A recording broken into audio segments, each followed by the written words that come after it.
Andrew here. Clayton Anschutz. I haven't checked my email. No, nothing there. Caitlin. Clay's here. Coleman. Rachel Corsi. I don't know if she's still even registered, but we'll find out. She hasn't come to class in a while. Hayden. Elijah. Jackson's here. We're here. Ty. Kelly. Maynard. Michael Maynard. McCune. Reese. Maddie. Mendez. Not yet. Andrea. Solomon. Nash. Atticus. Sydney. Skaggs. Robert Skaggs. Nada. Huh? Okay. Thomas.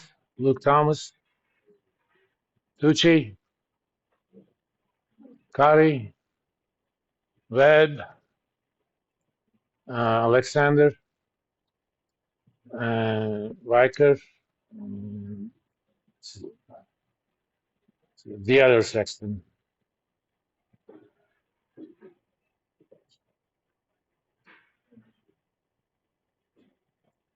I mean, it's rare that I have students with the same last name, but nothing as uncommon as Sexton.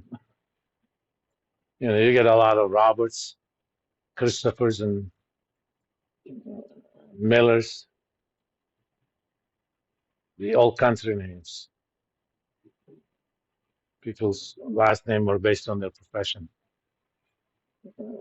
Mendez.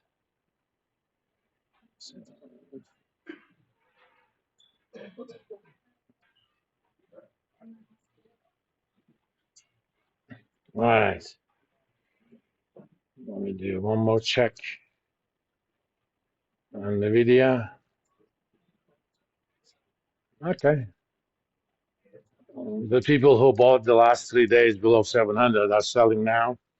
Once those guys are gone, I think we're going to hit 1,000 in a month. But I'm biased. I have positions in it. All right, let's start talking about. Let me find the file we were using last time. Technically, I'm going to kind of start a new one, but where is it?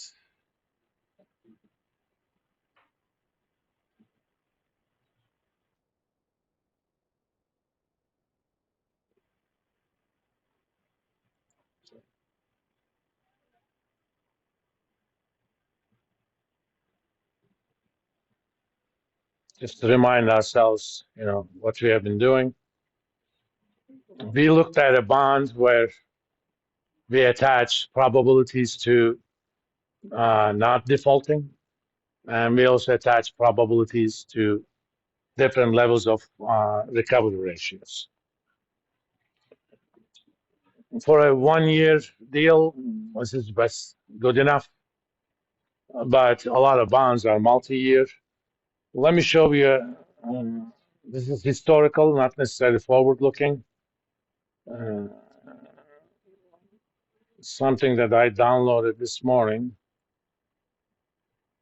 Unfortunately, it was available only as a picture.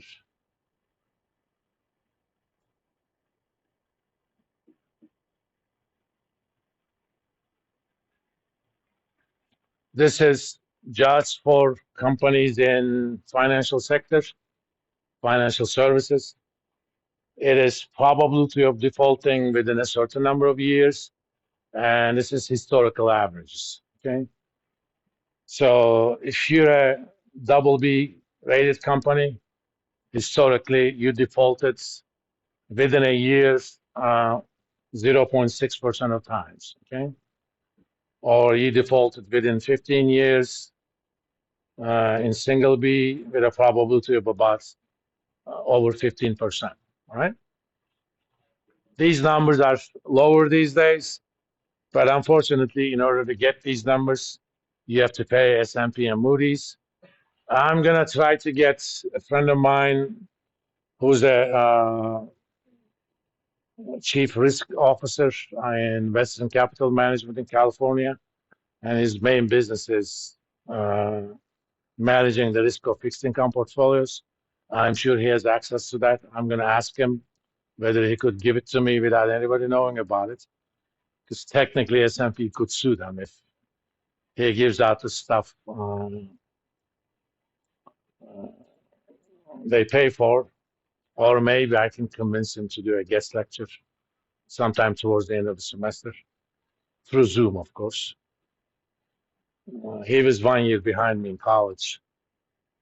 He ended up doing a PhD in economics at City University of New York. He taught a little bit, and he said, "Okay, I'm going to be in the asset management business." Um, he worked for BlackRock for a while. Now it's in Western Capital Management. All right. Unfortunately, the probabilities we have are cumulative probabilities. We know, for example, for single B, there is a about 9% probability that they're going to default within 5 years. But I don't know what will happen. Given that they haven't defaulted until year 4, what's the probability of defaulting in year 5? Okay. Uh, and the way we kind of do it, let me switch to writing mode.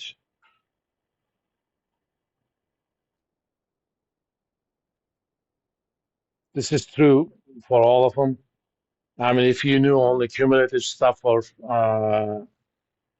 what you might call mortality tables, you could calculate the individual ones.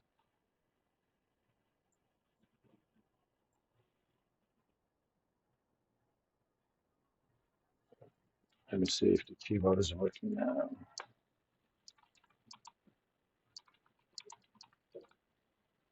All right.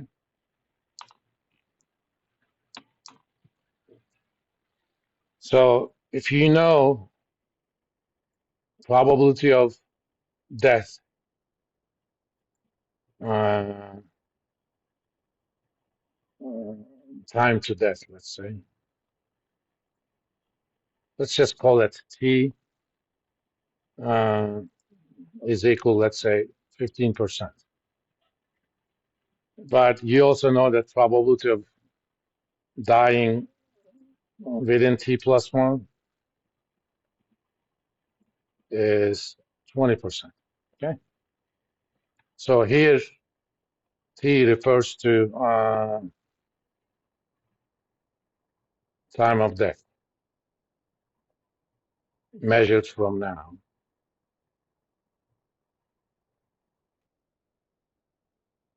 All right.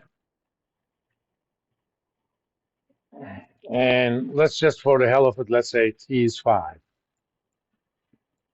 You know that probability of dying within 5 years is 15%, and probability of dying within 6 years is 20%. What is the probability that you're going to die on the 6th year? Not from now until the end of year 6. So what we want is probability of T plus 1 given T. Probability that you're going to die on the 6th year, given that you have survived for 5 years. And you guys may remember conditional probability from your stats. Think of it like this. You have 100 people, right? And after 5 years, how many of them are still alive, according to this? In fact, to make it easily divisible, I'm gonna make this 125, and let's make this 1,000 people, and let's make this 15. Okay, so with a chance of 12.5%,